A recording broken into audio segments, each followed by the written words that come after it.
Hello दोस्तों, एक बार फिर से आप सभी का स्वागत है आपके अपने यूट्यूब चैनल सिकंदर क्लासेस पर। आज हम लोग क्लास टेंथ के हिंदी का 40 ऑब्जेक्टिव क्वेश्चन देखेंगे जो एग्जाम में बार बार पूछा जाता है, एग्जाम में पूछा हुआ भी है। 40 क्वेश्चन देखेंगे, हिंदी का 40 क्वेश्चन देखेंगे और यह मॉडल सेट नंबर 5 है। मॉडल सेट नंबर कितना है? 5 है।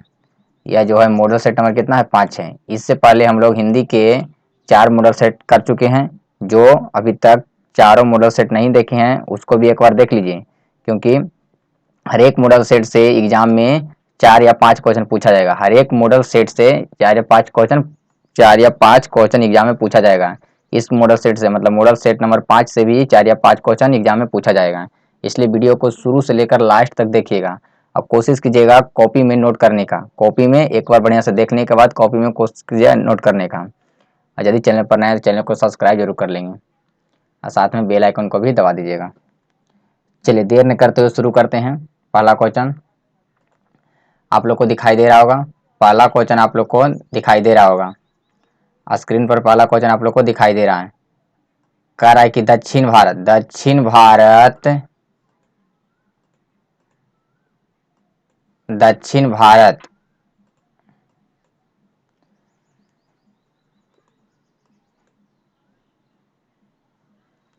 भारत नागरी लिपि क्या कहलाती है?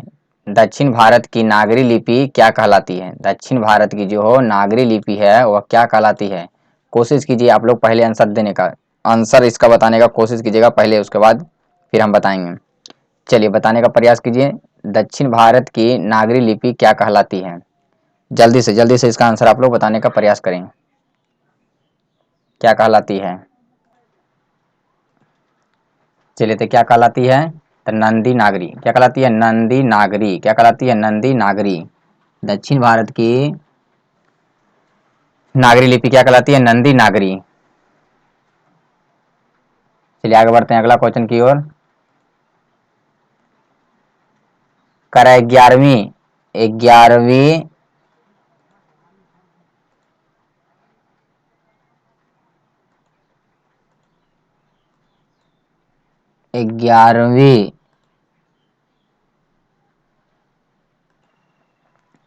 चलिए आगे बढ़ते हैं अगला क्वेश्चन की ओर।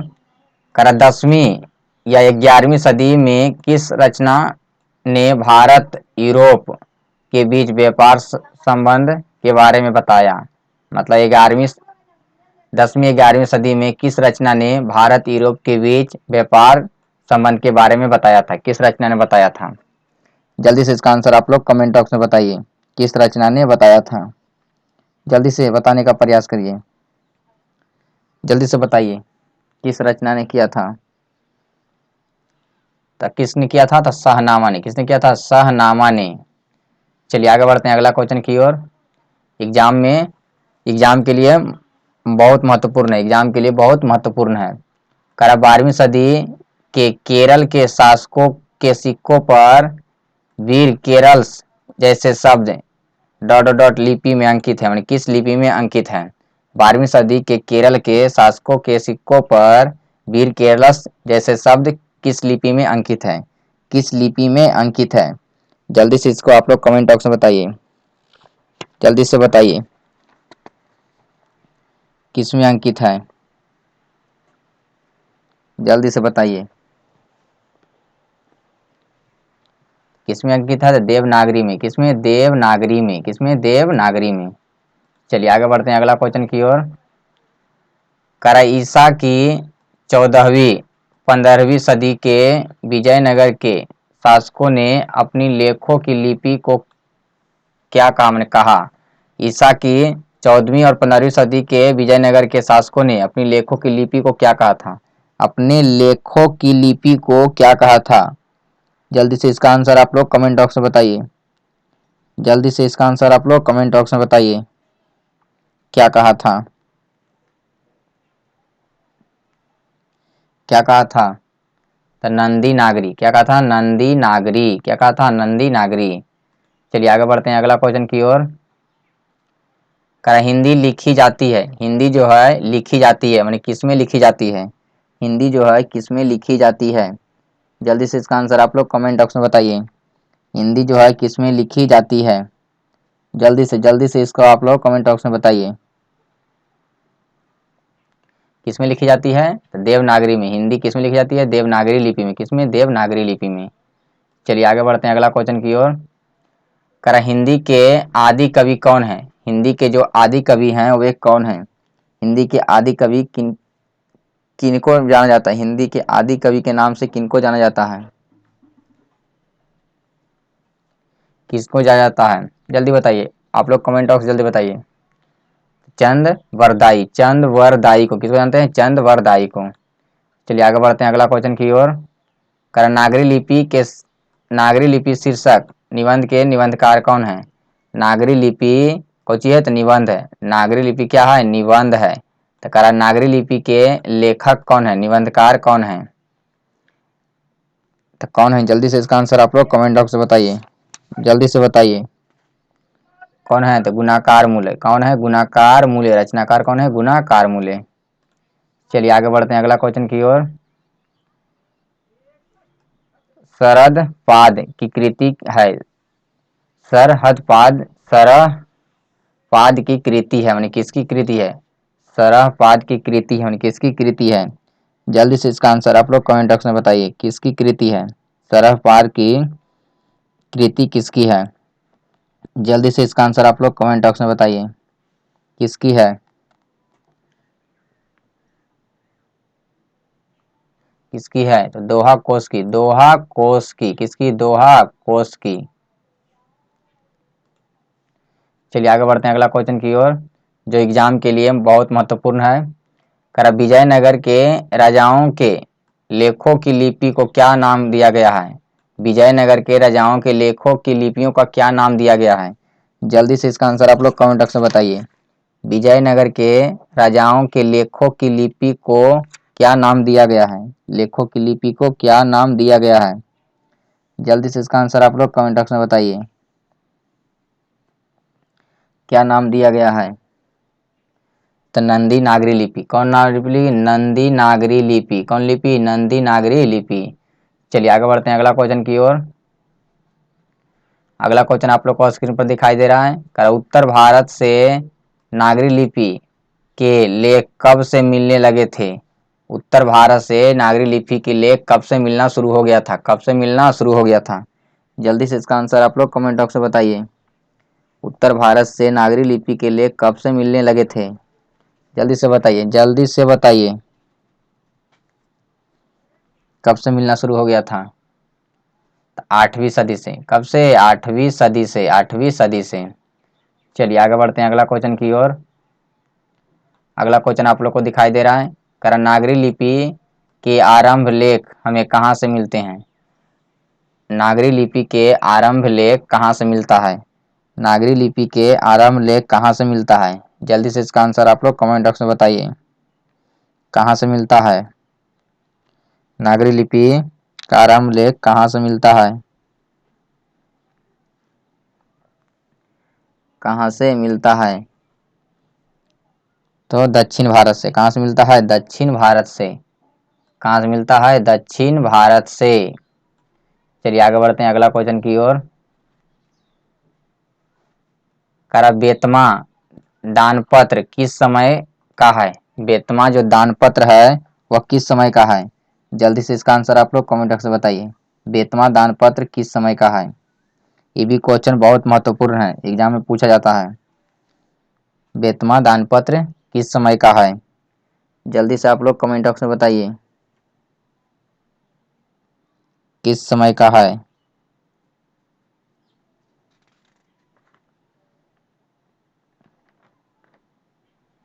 किस समय का है?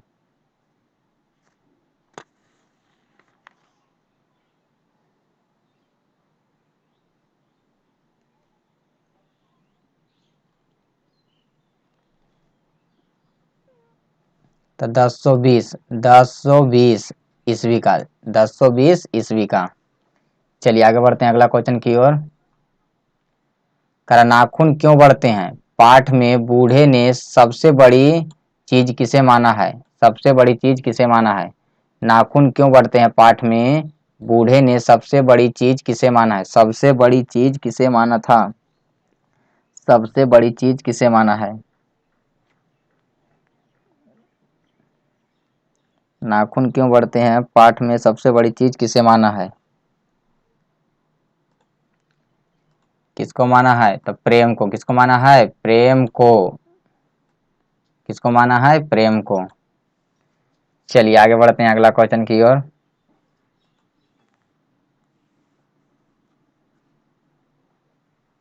अगला क्वेश्चन आप लोग को सामने दिखाई दे रहा है।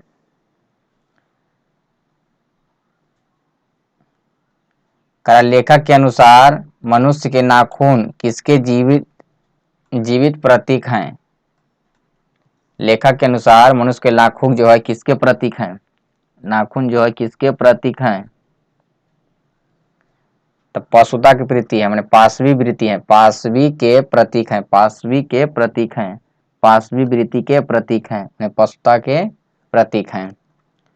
चलिए आगे बढ़ते हैं अगला क्वेश्चन की ओर जो एग्जाम के लिए बहुत महत्वपूर्ण है। नाखून क्यों बढ़ते हैं से गद्य में कौन सी विधा है? मतलब नाखून क्यों बढ़ते हैं, यह क्या चीज है? कहानी है कि कविता है कि भाषण है कि ललित निबंध है? जल्दी से इसका आंसर आप लोग कमेंट बॉक्स में बताइए। नाखून क्यों बढ़ते हैं क्या चीज है, मैंने कौन सी विधा है? तो कौन सी विधा है? तो ललित निबंध। क्या है? ललित निबंध है।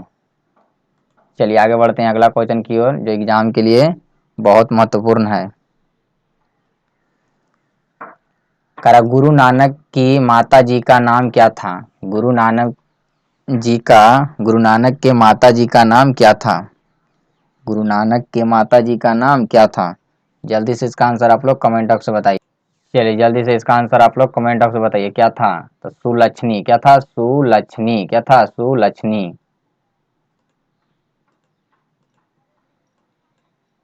क्या था? सुलक्षणी। क्या था? सुलक्षणी। चलिए आगे बढ़ते हैं अगला क्वेश्चन की ओर। अगला क्वेश्चन आप लोग को दिखाई दे रहा है। गुरु नानक का कथन किस कवि के कथन से मिलती है? गुरु नानक का जी का जो कथन है वो कौन कवि से मिलता जुलता है? कौन कवि से मिलता जुलता है?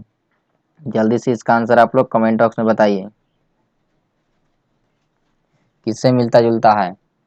तो कबीर दास से। किससे? कबीर दास से। चलिए आगे बढ़ते हैं अगला क्वेश्चन की ओर। अगला क्वेश्चन जो एग्जाम के लिए बहुत महत्वपूर्ण है। किस मुगल सम्राट ने से गुरु नानक की भेंट हुई थी? किस मुगल सम्राट से गुरु नानक जी की भेंट हुई थी? जल्दी से इसका आंसर आप लोग कमेंट बॉक्स में बताइए। किस गुरु नानक जी से मुगल सम्राट की भेंट हुई थी? तो बाबर से। किससे भेंट हुआ था? बाबर मुगल सम्राट से गुरु नानक जी का भेंट हुआ था। चलिए आगे बढ़ते हैं अगला क्वेश्चन की ओर जो एग्जाम के लिए बहुत महत्वपूर्ण है। गुरु नानक देव ने क्या कहते हुए अपना प्राण त्याग दिया? मतलब गुरु नानक जी मरते समय उनके मुंह से क्या निकला था? उनके मुंह से क्या निकला था? मरते समय वे क्या बोले थे? जल्दी से इसका आंसर आप लोग कमेंट बॉक्स में बताइए। क्या बोले थे? तो वाहे गुरु। क्या बोले थे? वाहे गुरु। वाहे गुरु। चलिए आगे बढ़ते हैं अगला क्वेश्चन की ओर। ब्रह्म का निवास स्थान है। ब्रह्म का निवास स्थान है, मैंने ब्रह्म का निवास स्थान कहाँ है? जल्दी से इसका आंसर आप लोग कमेंट बॉक्स में बताइए। तो शांत हृदय में। कहाँ है? शांत हृदय में। चलिए आगे बढ़ते हैं अगला क्वेश्चन की ओर। गुरु नानक का जन्म कब हुआ था? गुरु नानक जी का जन्म कब हुआ था? जल्दी से इसका आंसर आप लोग कमेंट बॉक्स में बताइए। गुरु नानक जी का जन्म कब हुआ था? जल्दी से इसका आंसर आप लोग कमेंट बॉक्स में बताइए। कब हुआ था? 1469 ईस्वी में। कब हुआ था? 1469 ईस्वी में। कब हुआ था? 1469 ईस्वी में तलवंडी ग्राम जिला लाहौर में हुआ था। तलवंडी ग्राम जिला लाहौर में हुआ था। उनके जन्म स्थान को नाना काना साहब कहते हैं। नान काना साहब कहते हैं। जहाँ इनका जन्म हुआ था उस जन्म स्थान को क्या बोलते हैं? तो नान काना साहब। नान काना साहब। चलिए आगे बढ़ते हैं अगला क्वेश्चन की ओर। गुरु नानक का जन्म स्थान है। देखिए आ गया, गुरु नानक जी का जन्म स्थान कहाँ है? जल्दी से इसका आंसर आप लोग कमेंट बॉक्स में बताइए, जल्दी से बताइए। कहाँ हुआ था? तलवंडी, हल्ला छूट गया है। तलवंडी, तलवंडी ग्राम, लाहौर जिला। कौन ग्राम में हुआ था? कौन गांव में हुआ था? तलवंडी ग्राम गांव में। कौन जिला में? तो लाहौर जिला में।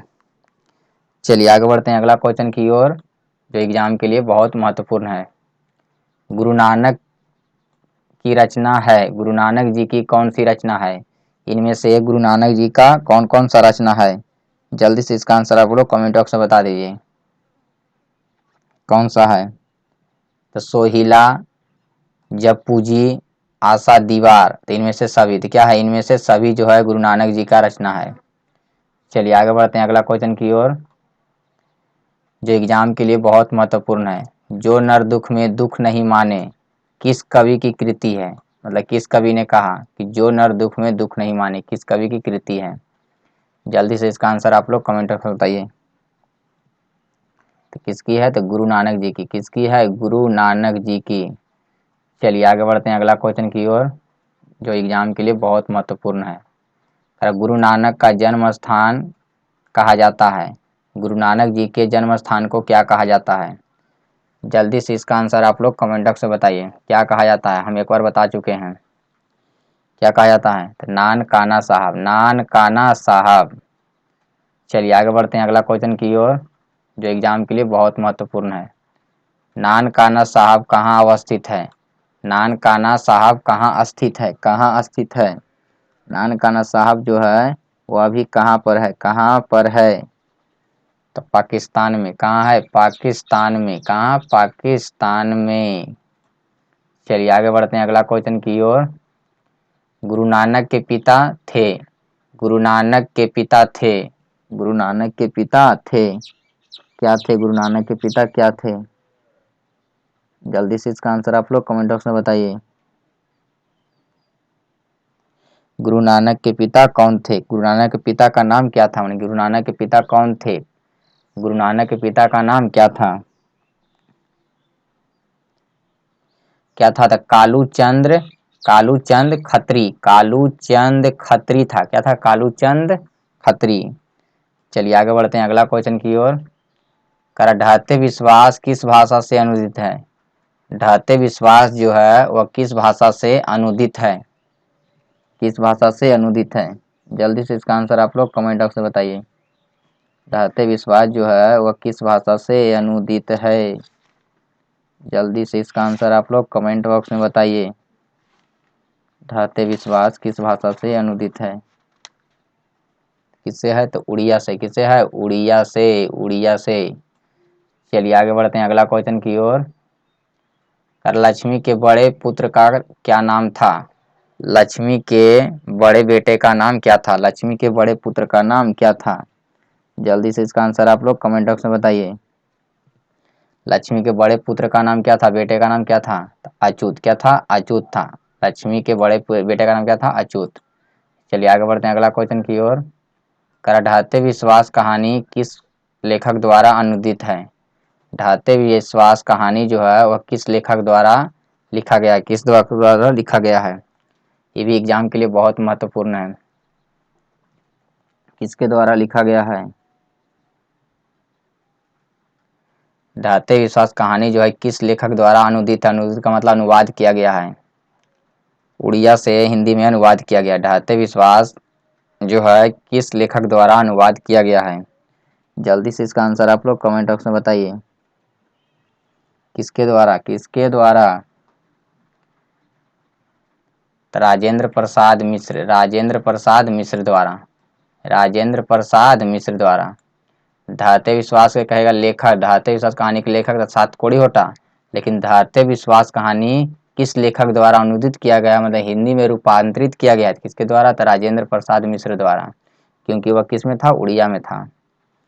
चलिए आगे बढ़ते हैं अगला क्वेश्चन की ओर। ढहते विश्वास कहानी में किस राज्य को बाढ़ एवं सूखा से प्रभावित दिखाया गया है? ढहते विश्वास कहानी में किस राज्य को बाढ़ और सूखा से प्रभावित दिखाया गया है? किसको दिखाया गया है? जल्दी से इसका आंसर आप लोग कमेंट बॉक्स में बताइए, किसको दिखाया गया है? तो उड़ीसा को। किसको? उड़ीसा को। किसको? उड़ीसा को। चलिए आगे बढ़ते हैं अगला क्वेश्चन की ओर। ईश्वर पेटलिकर किस भाषा के लेखक हैं? ईश्वर पेटलिकर जो हैं वह किस भाषा के लेखक हैं? किस भाषा के लेखक हैं? जल्दी से इसका आंसर आप लोग कमेंट बॉक्स में बताइए। किस भाषा के लेखक हैं? तो गुजराती के। किसके हैं? गुजराती। चलिए आगे बढ़ते हैं अगला क्वेश्चन की ओर, जो एग्जाम के लिए बहुत महत्वपूर्ण है। जिस वर्ण सर्वनाम का प्रयोग बात करने के लिए, बात कहने के लिए, जिस सर्वनाम का प्रयोग बात कहने के लिए करते हैं उसे क्या बोलते हैं? बात कहने के लिए करते हैं। बात कहने का मतलब बोलने के लिए उपयोग करते हैं, उसे क्या बोलते हैं? जिस सर्वनाम का प्रयोग बात करने के लिए, बात कहने के लिए मतलब बोलने के लिए उपयोग करते हैं, उसे क्या बोलते हैं? जल्दी से इसका आंसर आप लोग कमेंट बॉक्स में बताइए। उसे क्या बोलते हैं? क्या बोलते हैं? तो कहने वालों को क्या बोलते हैं? उत्तम पुरुष। कहने वालों को क्या बोलते हैं? उत्तम पुरुष, माने उत्तम वाचक। क्या बोलते हैं? उत्तम वाचक। सॉरी, क्या हो जाएगा? निज वाचक। क्या हो जाएगा? निज वाचक। क्या हो जाएगा? निज वाचक। क्या हो जाएगा? निज वाचक हो जाएगा। क्या हो जाएगा? निज वाचक। चलिए आगे बढ़ते हैं अगला क्वेश्चन की ओर। सर्वनाम के भेद हैं। सर्वनाम के कितने भेद हैं? ये भी एग्जाम में बहुत बार पूछा हुआ है। सर्वनाम के कितने भेद होते हैं? जल्दी से इसका आंसर आप लोग कमेंट बॉक्स में बताइए। जल्दी से बताइए। ऐसे तो कितना भेद होता है? 6। सर्वनाम कितने भेद होते हैं? 6 भेद होते हैं। लेकिन ऑप्शन में 6 नहीं है तो इसलिए क्या मारेंगे? 5। क्या हो जाएगा? 5। लेकिन 6 रहेगा तो क्या मारेंगे? 6 मारेंगे। सर्वनाम के कितने भेद होते हैं? तो 6 भेद होते हैं। कितने भेद होते हैं? 6 भेद होते हैं। कौन कौन? एक बार बोल दे रहे हैं। पुरुषवाचक सर्वनाम, निश्चयवाचक सर्वनाम, अनिश्चयवाचक सर्वनाम, संबंधवाचक सर्वनाम, प्रश्नवाचक सर्वनाम और निजवाचक सर्वनाम। निजवाचक सर्वनाम। सर्वनाम के कितने भेद होते हैं? 6 भेद होते हैं। लेकिन ऑप्शन में 6 नहीं है तो कितना मारेंगे? 5 मारेंगे। क्या मारेंगे? 5 मारेंगे। लेकिन अगर 6 और 5 दोनों रहेगा तो क्या मारेंगे? 6 मारेंगे। सर्वनाम कितने भेद होते हैं? तो 6 भेद होते हैं। कौन कौन? पुरुषवाचक सर्वनाम, निश्चयवाचक सर्वनाम, अनिश्चयवाचक सर्वनाम, संबंधवाचक सर्वनाम, प्रश्नवाचक सर्वनाम और निजवाचक सर्वनाम। चलिए समझ में आ गया होगा। आगे बढ़ जाते हैं। एग्जाम में बहुत बार पूछा हुआ, एग्जाम के लिए बहुत महत्वपूर्ण क्वेश्चन है। कारण निम्नलिखित में सर्वनाम है। निम्नलिखित में जो है कौन सर्वनाम है? तो संज्ञा के बदले आने वाले शब्द को ही क्या बोलते हैं? सर्वनाम बोलते हैं। संज्ञा के बदले आने वाले शब्द को ही क्या बोलते हैं? सर्वनाम बोलते हैं। तो बताइए इसमें सर्वनाम कौन है? सर्वनाम कौन है? कौन है सर्वनाम? जल्दी से इसका बता दीजिए। तो कौन है? तो वह क्या है? सर्वनाम है। वह किसी के लिए आया होगा। चलिए आगे बढ़ते हैं अगला क्वेश्चन की ओर। सर्वनाम के भेद है। सर्वनाम के भेद है। जल्दी से इसका आंसर आप लोग कमेंट बॉक्स में बताइए। सर्वनाम के भेद है। कौन जो है सर्वनाम का भेद है? तो कौन है? तो संबंधवाचक सर्वनाम होता है। संबंधवाचक सर्वनाम एक भेद है। चलिए आगे बढ़ते हैं अगला क्वेश्चन की ओर, जो एग्जाम के लिए मोस्ट भी आई है। चलिए आगे बढ़ते हैं अगला क्वेश्चन की ओर। अगला क्वेश्चन आप लोग को स्क्रीन पर दिखाई दे रहा है। पुरुषवाचक सर्वनाम का भेद नहीं है। पुरुषवाचक सर्वनाम का भेद नहीं है। कौन जो है पुरुषवाचक सर्वनाम का भेद नहीं है? जल्दी से इसका आंसर आप लोग कमेंट बॉक्स में बताइए। कौन नहीं है? तो निजवाचक सर्वनाम, निश्चयवाचक सर्वनाम। निश्चयवाचक सर्वनाम जो है पुरुषवाचक सर्वनाम का भेद नहीं है। चलिए आगे बढ़ते हैं अगला क्वेश्चन की ओर। मंगू की उम्र कितनी थी? मंगू जो थी उसकी उम्र कितनी थी? जल्दी से इसका आंसर आप लोग कमेंट बॉक्स में बताइए। मंगू की उम्र कितना था? मंगू जो थी उसका उम्र कितना था? मंगू का उम्र कितना था? जल्दी से इसका आंसर आप लोग कमेंट बॉक्स में बताइए। मंगू का उम्र कितना था? कितना था? मंगू का उम्र कितना था?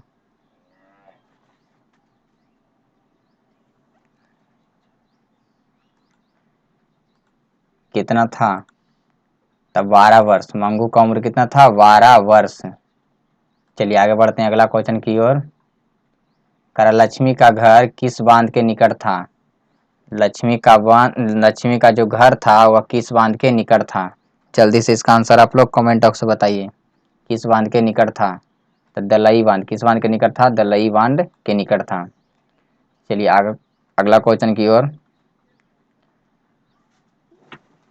ओर। आइए लास्ट क्वेश्चन है। करम्मा कहानी में किसकी ममता का वर्णन किया गया है? माँ कहानी में किसकी ममता का वर्णन किया गया है? जल्दी से इसका आंसर आप लोग कमेंट बॉक्स में बताइए। माँ कहानी में किसकी ममता का वर्णन कहा गया है, किया गया है? तो किसकी? तो माँ की। किसकी? माँ की। आप लोग को यह वीडियो कैसा लगा कमेंट बॉक्स में जरूर बताएंगे और मिलेंगे अगले वीडियो में।